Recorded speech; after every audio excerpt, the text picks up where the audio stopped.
प्रश्न है, बुद्धि का अर्थ क्या है? ये है बेसिक कोर्स से रिलेटेड प्रश्न। इसे तो सब जानते हैं। पहला ऑप्शन है विचार करने की शक्ति, दूसरा है परखने निर्णय करने की शक्ति, तीसरा है बुद्धिमान होना। तो इसका जवाब है परखने और निर्णय करने की शक्ति को ही बुद्धि कहा जाता है।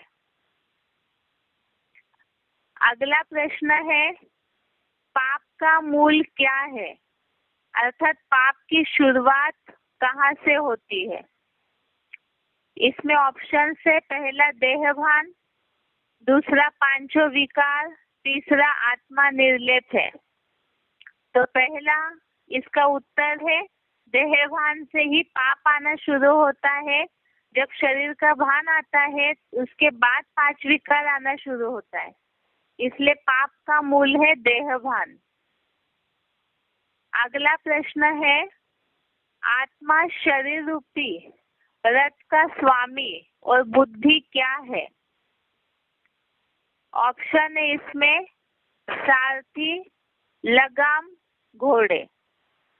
तो आत्मा शरीर रूपी रथ का स्वामी है और बुद्धि इसका सारथी है, जो मन रूपी लगाम को पकड़ करके इंद्रिय रूपी घोड़ों को चलाता है। अगला है, काले धुएं से अग्नि ढका है, वैसे डैश डैश विकारों से ढका है। अर्थात जैसे धुएं से अग्नि ढक जाता है, वैसे ही क्या चीज है जो विकारों से ढकी है? तो उसमें पहला ऑप्शन है बुद्धि का ज्ञान, दूसरा है संस्कार, तीसरा है मन। तो इसमें जवाब है बुद्धि का ज्ञान विकारों से ढका है। अगला प्रश्न है, अर्जुन ने रथ को दोनों सेनाओं के बीच में क्यों खड़ा करने बोला? इसका ऑप्शन है भयभीत कौरव सेना को देखने, धृतराष्ट्र को देखने, और तीसरा युद्ध के लिए उत्सुकता पूर्वक खड़े कौरव सेना को देखने। तो इसका जवाब है, अर्जुन ने रथ को दोनों सेनाओं के बीच में क्यों खड़ा करने बोला? तो इसका जवाब है युद्ध के लिए उत्सुकता पूर्वक खड़े कौरव सेना को देखने। ये जो प्रश्न है ये है पहले अध्याय का 22वां श्लोक, अध्याय फर्स्ट, श्लोक नंबर 22। इसमें उत्तर आया है, जहां से मैं अपने विशेष सहयोगियों सहित इन कौरवों को निरीक्षण कर सकूं कि इस धर्म युद्ध के लिए उत्सुकता पूर्वक खड़े हुए किन सक्रिय विरोधियों के साथ मुझे इस युद्ध में लड़ना है। अगला प्रश्न है, गलत निर्णय से क्या होता है? अर्थात बुद्धि की समझ शक्ति जब क्षीण हो जाती है तो निर्णय गलत हो जाते हैं, और निर्णय गलत होने से क्या होता है? तो ऑप्शन है, पहला पुण्य, दूसरा सद्बुद्धि मिलती है, और तीसरा है पाप कर्म होता है। तो गलत निर्णय से पाप कर्म होता है। अगला है प्रश्न, गलत या सही वाक्य बताएं। इसमें पहला प्रश्न है, जीवात्मा अपना शत्रु और मित्र स्वयं है। तो ये वाक्य सही है, जो हमने श्लोक देखा था 6वें अध्याय का 5वां श्लोक, अध्याय 6, श्लोक नंबर 5 और श्लोक नंबर 6। इसमें ये बात आई है कि आत्मा अगर अपनी आत्मिक स्थिति के द्वारा ऊंची स्थिति में ले जाती है मन बुद्धि को तो आत्मा अपना मित्र है, और अगर इंद्रियों के कारण अधोगति में जाती है तो आत्मा अपना शत्रु भी है। अगला प्रश्न है, शरीर को रथ समझ और जीवात्मा को रथ का स्वामी समझो, बुद्धि को सारथी और मन को घोड़ों के लगाम की रस्सी समझो। शरीर को रथ समझ, जीवात्मा को रथ का स्वामी समझो, बुद्धि को सारथी और मन को घोड़ों के लगाम की रस्सी समझो। तो ये वाक्य सही है। जो हमने कठोपनिषद में जो वर्णन आया हुआ है शरीर का रथ के रूप में, तो उसमें ये बात आई हुई है। अगला है, स्थूल इंद्रियों से मन शक्तिशाली है और मन से भी शक्तिशाली बुद्धि, और बुद्धिमानों की बुद्धि परमात्मा है। तो ये वाक्य सही है। स्थूल इंद्रियों से मन शक्तिशाली है, मन से भी शक्तिशाली बुद्धि, और बुद्धिमानों की बुद्धि परमात्मा है। ये श्लोक आया हुआ है तीसरे अध्याय का 42वां श्लोक, अध्याय 3 श्लोक नंबर 42। इसमें वाक्य आया हुआ है कि बुद्धिमानों की बुद्धि परमात्मा है। अगला प्रश्न है, सभी विकारों का मूल है काम विकार। सभी विकारों का मूल है काम विकार। वास्तव में हमने अभी भी ये प्रश्न समझा, ये वाक्य गलत है। विकार जो है विकार, वो मूल तो देहाभिमान से आते हैं। देहाभिमान आने के बाद ही विकारों का आना शुरू होता है। काम विकार तो मूल है, लेकिन देहभान के कारण विकारों की शुरुआत होती है, इसलिए देहभान विकारों की निर्मिति का मूल है। अगला प्रश्न है, सतयुग त्रेता युग में देवताएं आत्मिक स्थिति के कारण श्रेष्ठ ज्ञानेंद्रियों के भोगी है। तो ये वाक्य सही है। सतयुग त्रेता युग में देवताएं आत्मिक स्थिति में होने के कारण श्रेष्ठ ज्ञानेंद्रियों से भोगी है, लेकिन उनके ऊपर कर्मों का लेपछेप नहीं लगता है, क्योंकि आत्मा अपने आत्मिक स्थिति में टिकी हुई होती है। अगला प्रश्न है, रजोगुण से पैदा हुए यह काम और क्रोध ही डकैत है और सत्यानाशी है। तो ये वाक्य भी सही है, जिसको हमने देखा है। रजोगुण से निर्माण होने वाला ये जो काम और क्रोध है, यही विकारों का मूल है, जिसको हमने बुद्धि के टॉपिक में समझा है पहले ही। श्लोक में आया हुआ है, कामेश क्रोधेश रजोगुण समुद्भव। अगला प्रश्न है, राम राज्य के बहाने रावण राज्य लाने वाले इन कर्माभिमानी कौरवों को देखिए। तो ये वाक्य आया हुआ है श्लोक नंबर 25 के अर्थ में।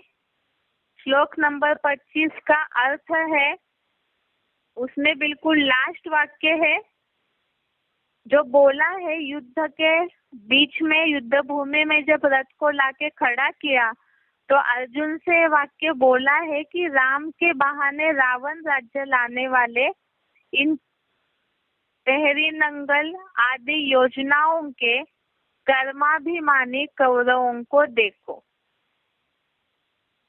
आगे का प्रश्न है, हमें किसी भी परिस्थिति का निर्णय मन के भावनाओं के आधार पर करना चाहिए। हमें किसी भी परिस्थिति का निर्णय मन के भावनाओं के आधार पर करना चाहिए, तो ये गलत है। हमें भावना से भी ज्यादा हर परिस्थिति का निर्णय बुद्धि से लेना है, समझ से कि किससे फायदा है, किससे नुकसान है, और ज्ञान युक्त रीति से। बुद्धि माना ही ज्ञान, लेकिन वो तामसी बुद्धि न हो, सतो प्रधान बुद्धि, अर्थात इसे पूरा टटोलना है। श्रीमत के आधार से जो श्रेष्ठ मत या श्रेष्ठ बुद्धि दाता है, उस आधार से टटोल के फिर कोई भी परिस्थिति में निर्णय लेना है। अगला प्रश्न है, संक्षेप में उत्तर दीजिए। कठिनाई से, पहला प्रश्न है, कठिनाई से पूरी होने वाली अग्नि कौन सी है? कठिनाई से पूरी होने वाली अग्नि कौन सी है? तो इसका उत्तर है काम विकार रूपी अग्नि, जिसको हमने श्लोक में देखा है कि जो काम और क्रोध है वो बहुत मुश्किल से ही पूर्ति होती है और वो ज्यादा परेशान करने वाले चीजें है जीवन में। तो इसीलिए बोला हुआ है कठिनाई से पूर्ति करने वाली है काम विकार की अग्नि। उसके बाद अगला प्रश्न है, कौरवों को कर्माभिमानी क्यों बोला? अभी इसको देखा हमने श्लोक नंबर 25 में कि कौरवों को कर्माभिमानी क्यों बोला है। इसका जवाब श्लोक नंबर 25 में अभी देखा है कि राम के बहाने, राम राज्य के बहाने जो टेहरी नंगल आदि योजनाएं बनाकर विनाशी दुनिया के कर्मों का अभिमान रखते हैं और रावण राज्य ही लाते हैं। तो इसीलिए ऐसे इस दुनिया के कर्मों के आधार से जो अभिमानी है तो उनको कर्माभिमानी बोला हुआ है। तीसरा प्रश्न है, आत्मा अपना मित्र और शत्रु कब बनती है? आत्मा अपना मित्र और शत्रु कब बनती है? तो इसके लिए हमने बुद्धि के टॉपिक में देखा है श्लोक नंबर 6 अध्याय का 5वां और 6वां श्लोक, अध्याय 6 श्लोक नंबर 5 और श्लोक नंबर 6।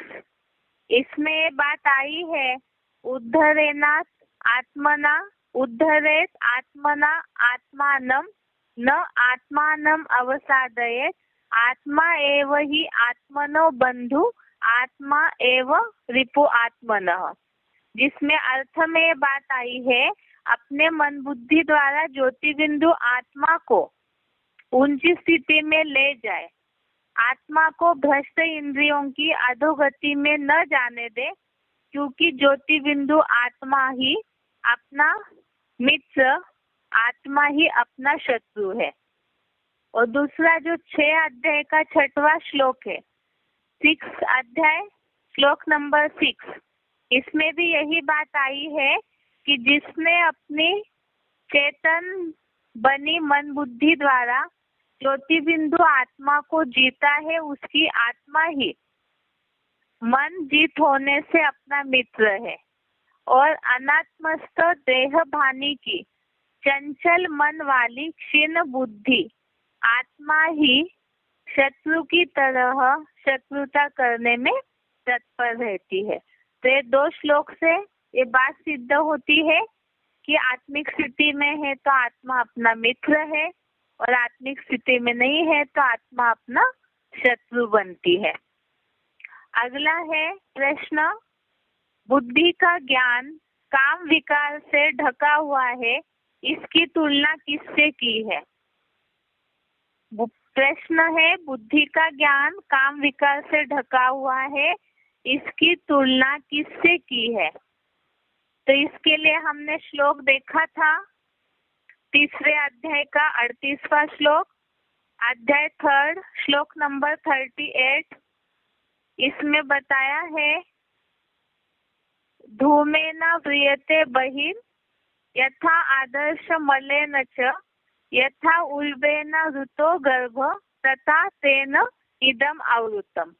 इसमें अर्थ में बात आई है, जैसे काले धुएं से अग्नि और मन दर्पण रूप शीशा गंदे कर्म के मेल से अच्छी तरह द्वापर से ही ढक जाता है।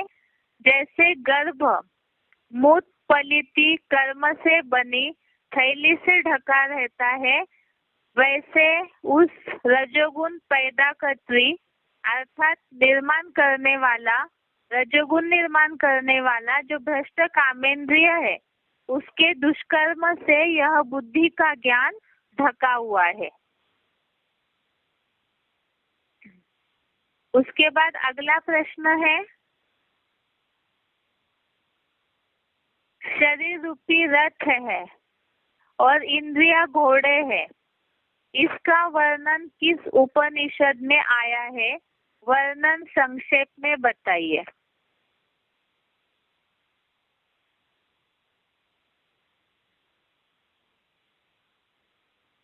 ये शरीर रूपी रथ है और इंद्रिया घोड़े है, इस तरह से बुद्धि उसका सारथी है। ये शरीर को रथ की उपमा देकर के जो वर्णन आया है वो हमने बुद्धि के टॉपिक में भी समझा है और शुरू में भी समझा है, गीता में भूमिका में। ये वर्णन आया है कठोपनिषद में, इस तरह से इसका वर्णन है। एक बार उसका श्लोक पढ़ते हैं।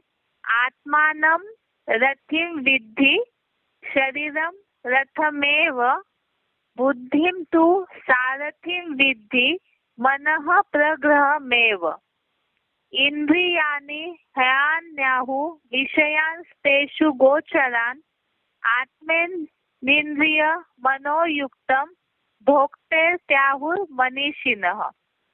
इसका अर्थ है, इस शरीर को रथ समझो, जीवात्मा को रथी अर्थात रथ का स्वामी समझो, बुद्धि को सारथी और मन को घोड़ों को लगाम लगाने वाली रस्सी समझो।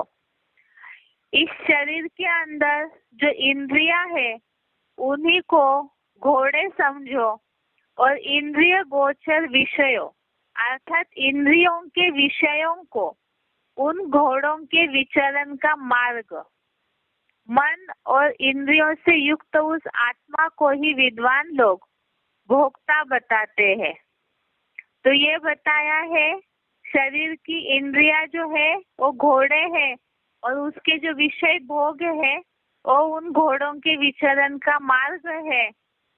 और इन घोड़ों की लगाम जो है और मन है, जो मन को घोड़ों की लगाम लगाने वाली रस्सी समझो और इस लगाम को पकड़ने वाला बुद्धि सारथी है, जो इस रथ को चलाता है, घोड़ों को कंट्रोल करता है। और शरीर रथ है और जीवात्मा इस रथ का स्वामी है। उसके बाद अगला प्रश्न है, सद्बुद्धि व कुबुद्धि के लिए कहावत और उसका अर्थ बताइए। सद्बुद्धि और कुबुद्धि के लिए कहावत और उसका अर्थ बताइए। जिसके लिए बताइए कहावत, जहाँ सुमति वहाँ संपत्ति नाना और जहाँ कुमति वहाँ विपत्ति निधाना। सुमना अच्छी बुद्धि, सुमना अच्छी, मति मना बुद्धि। सुमति अर्थात अच्छी बुद्धि और उससे संपन्नता ही रहती है, और कुबुद्धि अर्थात खराब बुद्धि जिससे विघ्न और नुकसान ही होता है। तो ये है सद्बुद्धि और कुबुद्धि की कहावत। जहाँ सुमति वहाँ संपत्ति नाना, जहाँ कुमति वहाँ विपत्ति निधाना। उसके बाद अगला प्रश्न है, शिव बाबा ने मुकर्रर शरीर रूपी रथ को कौरव पांडव सेनाओं के बीच में खड़ा किया। ये प्रश्न है, निम्नलिखित प्रसंगों के लिए श्लोक बताइए। उसमें पहला प्रश्न है, शिव बाबा ने मुकर्रर शरीर रूपी रथ को कौरव पांडव सेनाओं के बीच में खड़ा किया। तो इसका जवाब है, पहले अध्याय का 24वां श्लोक, अध्याय फर्स्ट, श्लोक नंबर 24, जिसमें श्लोक बताया है। अध्याय फर्स्ट श्लोक नंबर 24 श्लोक है, एवं उक्तो ऋषिकेशो गुडाकेशेन भारत सेनयोर उभयोर मध्ये स्थापयित्वा रथोत्तमम। अर्थ है इसका, हे भरतवंशी राजा धृतराष्ट्र, निद्राजित अर्जुन के ऐसे उत्साह से कहने पर इंद्रियों पर सदा विजयी शिव बाबा ने दोनों पांडवी व कौरवी सेनाओं के बीच में अर्जुन में खुद प्रविष्ट हुए शिव बाबा ने मुकर्रर शरीर रूपी श्रेष्ठ रथ स्थापित किया। अगला प्रश्न है, काम क्रोध को तू वैरी समझ। काम क्रोध को तू वैरी समझ, इसके लिए बुद्धि के टॉपिक में आप देखिए तीसरे अध्याय का 37वां श्लोक, तीसरे अध्याय थर्ड श्लोक नंबर 37। इसके पहले जहां अर्जुन ने यह प्रश्न पूछा है, जो श्लोक है तीसरे अध्याय का 36वां श्लोक, तीसरे अध्याय का 36 श्लोक, जिसमें अर्जुन ने प्रश्न पूछा है, अथ केन प्रयुक्तोयम पापम चरति पुरुषः अनिश्चनपि वाष्णेय बलात् इव नियोजित। अर्थात ये जो आत्मा है वो किसकी प्रेरणा से पाप करती है, तो उसके लिए ही जवाब दिया हुआ है तीसरे अध्याय का 37वां श्लोक, जिसमें श्री भगवान उवाच। श्लोक है, कामेश क्रोधेश रजोगुण समुद्भवः महाशनो महापाप्मा विद्धि एनम इह वैरिणम।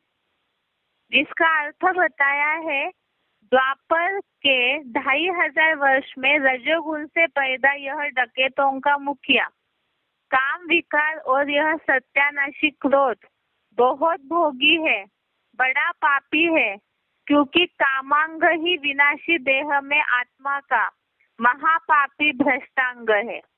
इस द्वैतवादी विधर्मियों विदेशियों के संसार में इसको तू वैरी समझ। अगला प्रश्न है, 10 इंद्रिया अव्यक्त मन बुद्धि काम विकार का आश्रय स्थान है।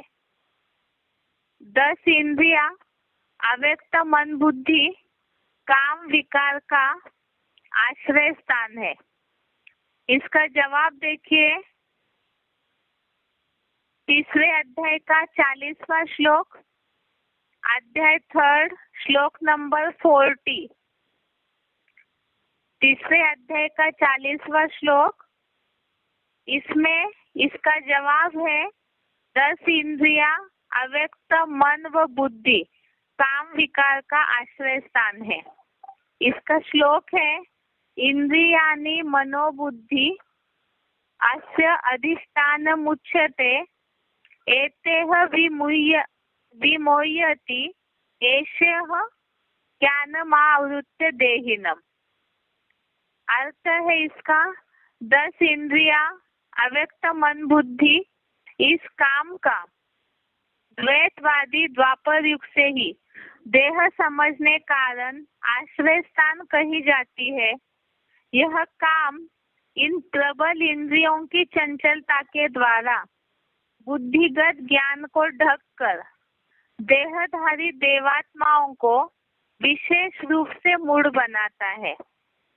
तो ये इसका जवाब है कि 10 इंद्रिया और मन बुद्धि जो है वो काम विकार का आश्रय स्थान है। अगला प्रश्न है चौथा, अर्जुन ने शिव बाबा से कहा, मुझे किनके साथ सत्य असत्य का युद्ध करना है, मैं उनका निरीक्षण कर सकूं। अर्जुन ने शिव बाबा से कहा, मुझे किनके साथ सत्य असत्य का युद्ध करना है, मैं उनका निरीक्षण कर सकूं। ये है श्लोक नंबर पहले अध्याय का 22वां श्लोक, अध्याय फर्स्ट, श्लोक नंबर 22। ये श्लोक है, यावत एतान निरीक्षेहम योद्धु कामानवस्थितान कैर्मया सह योद्धव्यम अस्मिन् रण समुद्यमे। इसका अर्थ है, इसमें इस प्रश्न का जवाब है, जहाँ से मैं अपने विशेष सहयोगियों सहित, या अर्जुन ने बोला है, जहाँ से मैं अपने विशेष सहयोगियों सहित इन कौरवों को निरीक्षण कर सकूं कि इस धर्म युद्ध के लिए उत्सुकता पूर्वक खड़े हुए किन सक्रिय विरोधियों के साथ मुझे इस अंतिम धर्म अधर्म अथवा सत्य असत्य के महाभारी महाभारत युद्ध में लड़ना है। इसके अलावा 23वां जो श्लोक है उसमें भी यही बात है। श्लोक नंबर 23, इसमें भी ये बात है, योत्स्यमानान वेक्षेहम ये एतेत्र समागताः धार्तराष्ट्रस्य दुर्बुद्धे युद्धे प्रिय चिकीर्षवः। इसके जवाब में भी ये प्रश्न का जवाब है, अर्थ में, जो ये राजा व इनकी सेना के लोग यहाँ सत्य असत्य के आध्यात्मिक युद्ध में दुष्ट बुद्धि वाले दुष्ट योद्धा दुर्योधन का प्रिय कर्तव्य करने की इच्छा वाले अब कलयुग के अंतकर्ता कर्म क्षेत्र में मरने लिए एकत्रित हुए हैं, उन सभी धर्मों के इन योद्धाओं को मैं देखूं।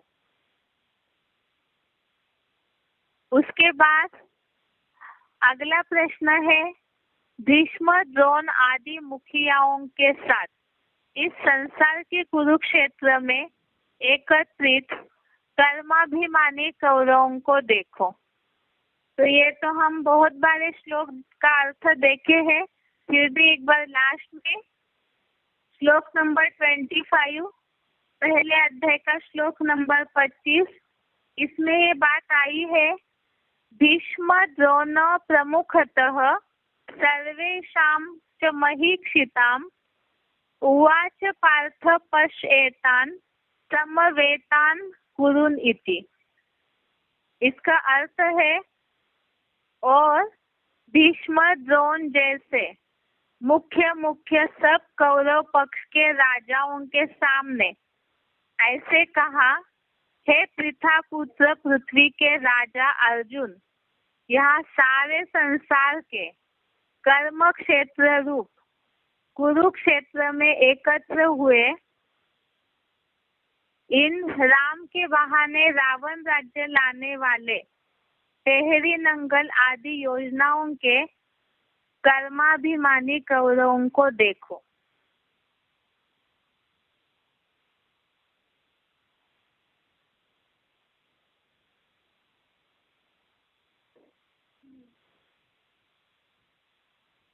ये जो टेहरी नंगल लिखा हुआ है,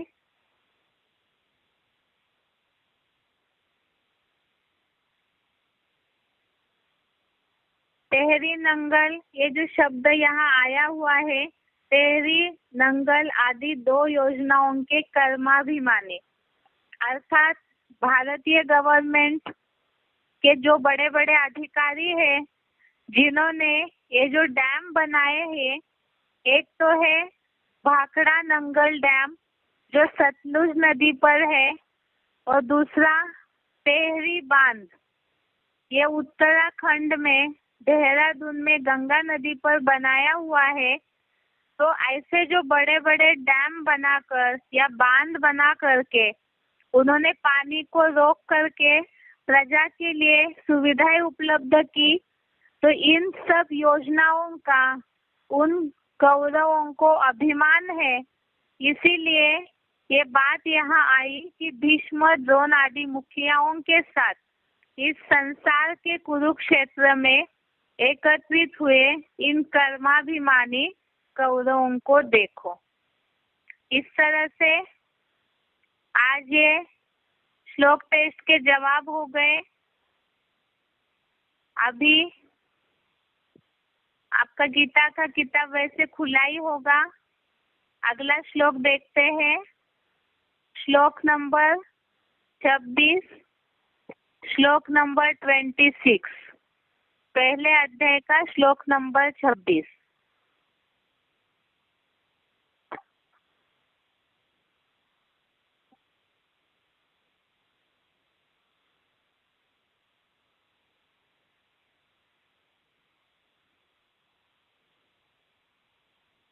श्लोक बता रहे एक बार।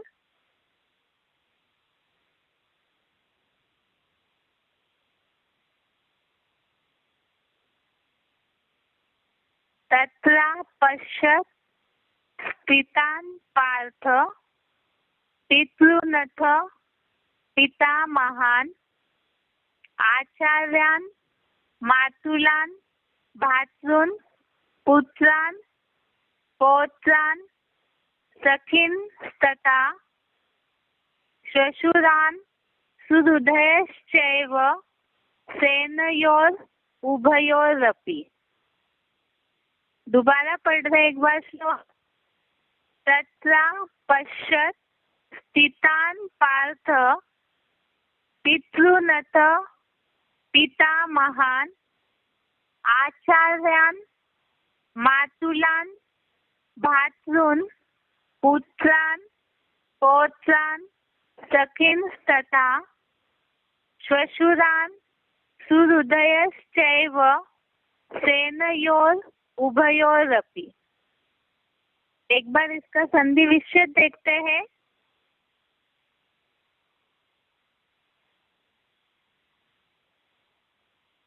संधि विच्छेद है तत्र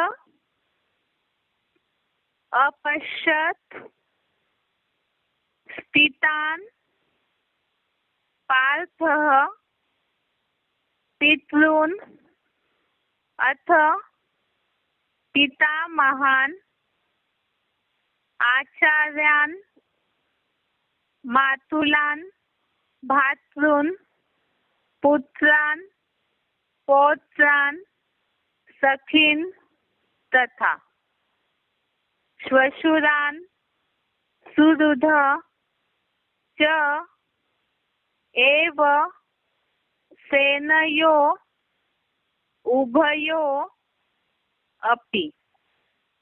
दोबारा एक बार देखते हैं क्योंकि ये श्लोक बड़ा है। तत्र अपश्यत् स्थितान् पार्थ पितॄन् अथ पितामहान् आचार्यान् मातुलान् भ्रातॄन् पुत्रान् पौत्रान् सखीन् तथा श्वशुरान् सुहृद च एव सेनयो उभयो अपि। अभी एक बार इसका अर्थ देखते हैं।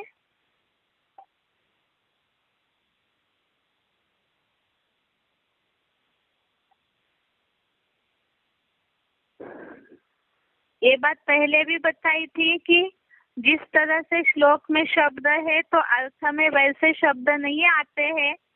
अर्थ बनते समय जिस तरह से हिंदी वाक्य है उस हिसाब से संस्कृत के शब्दों को लिया जाता है। इसीलिए एक बार अर्थ देखिए। संस्कृत का शब्द है पहला स्थितान्, अर्थात खड़े हुए। अगला शब्द है पितॄन्, अर्थात पितृपक्ष। स्थितान् माना खड़े हुए, पितॄन् अर्थात पितृपक्ष, अगला शब्द है अथ, अर्थात उसी तरह। उसके आगे का शब्द है पिता महान, अर्थात प्रपिता रूप बाबाओं को पिता महान, अर्थात प्रपिता रूप बाबाओं को पिता महान आचार्यान पुत्रान। ये शब्द पूरा जुड़ा हुआ है, लेकिन यदि पुरानी किताब में भी देखेंगे तो इसको भी खोल के बताया हुआ है। पिता महान अर्थात प्रपिता रूप बाबाओं को आचार्यान अर्थात विद्वान आचार्यों, पुत्रान अर्थात पुत्रों, मातुलान अर्थात मामाओं, भातृन अर्थात भाइयों। एक बार दोबारा बता रहे इसको।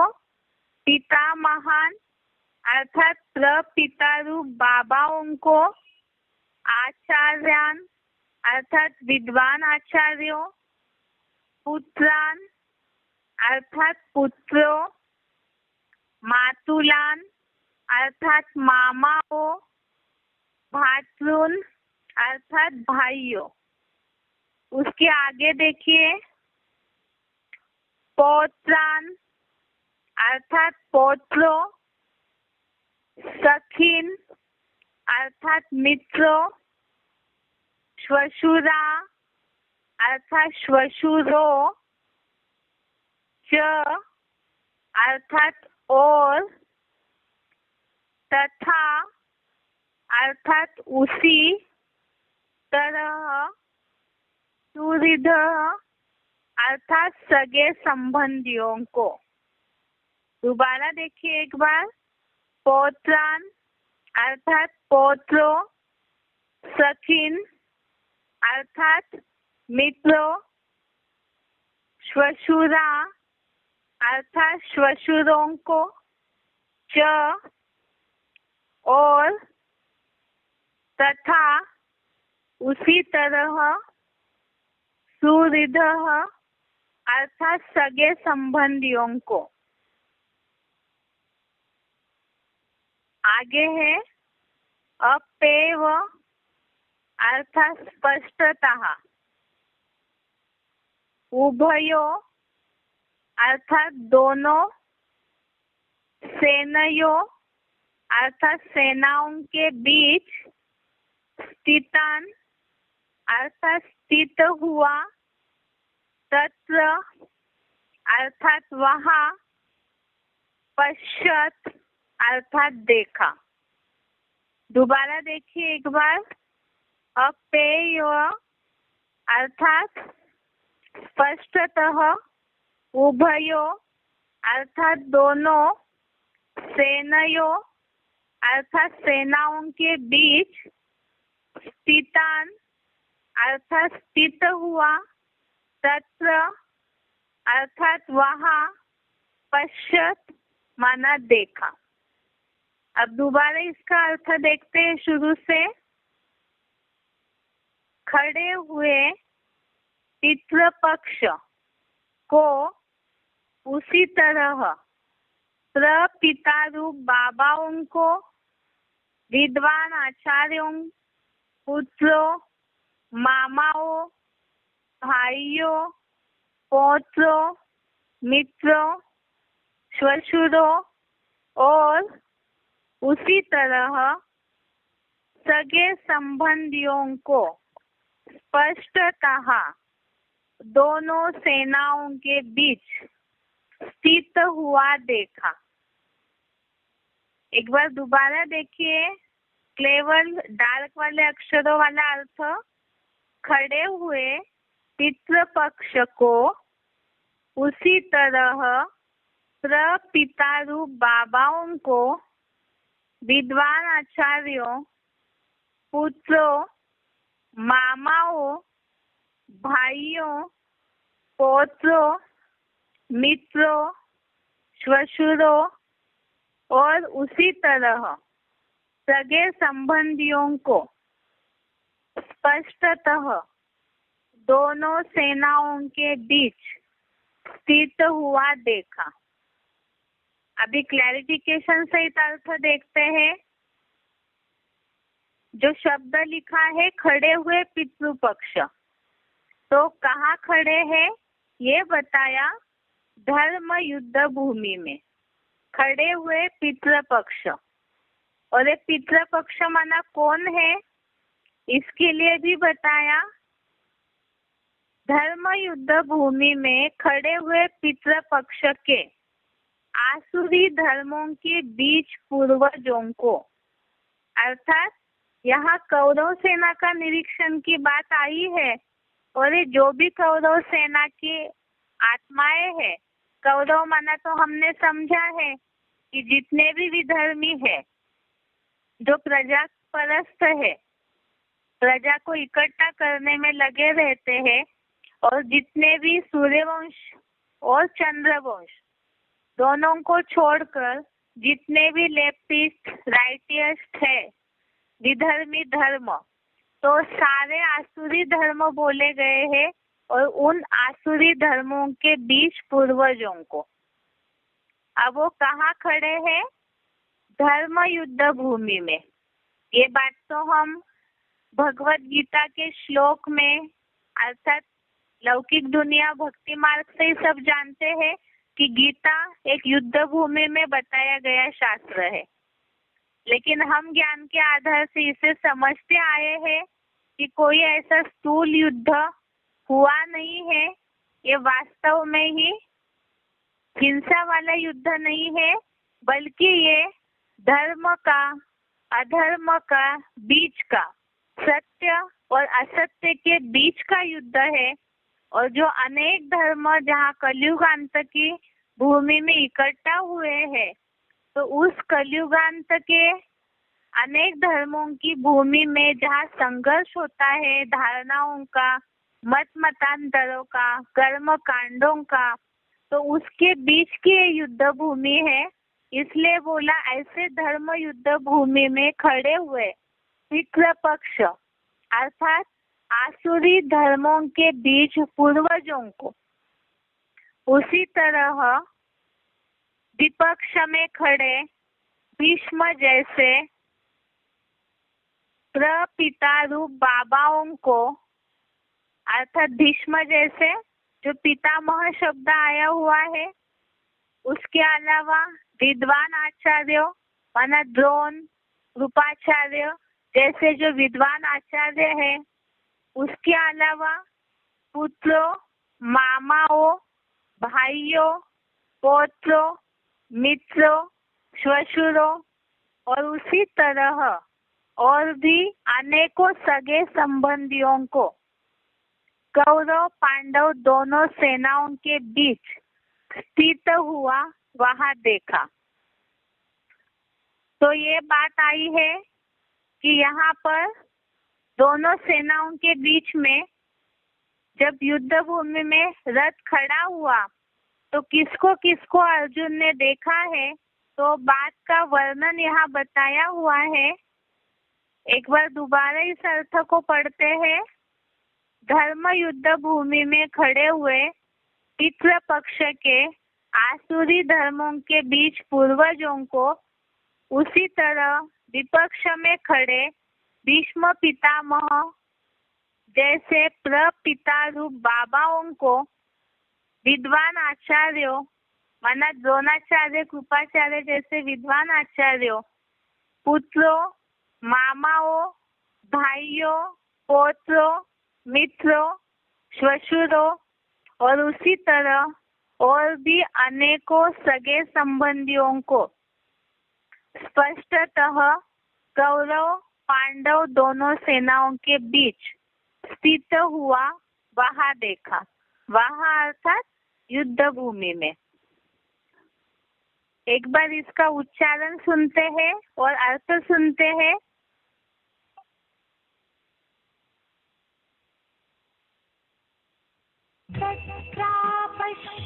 स्थितान् पार्थ पितॄनथ पितामहान्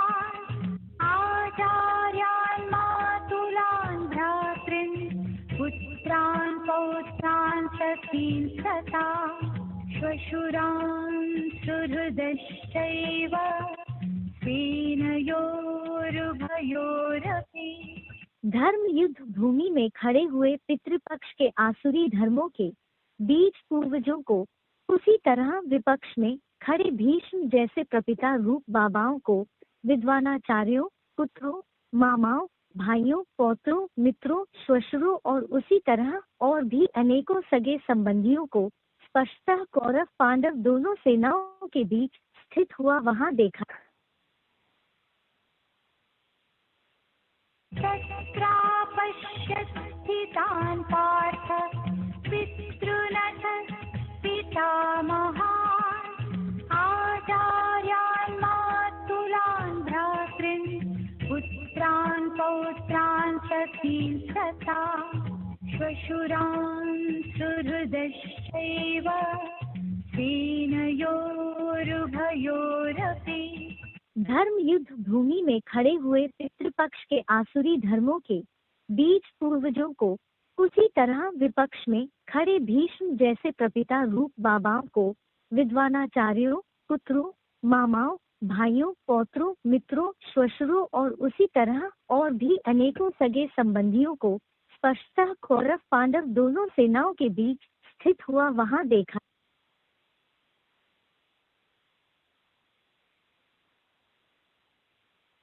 आज के लिए यहाँ तक ही। कल हम देखेंगे बुद्धि के टॉपिक में कि पाप किस कारण बुद्धि पे लेप छेप चढ़ा हुआ है, तो वो बुद्धि का जो ज्ञान है किन किन कारणों से ढका हुआ है और उसके आगे का। आज के लिए यहाँ तक ही। ओम शांति।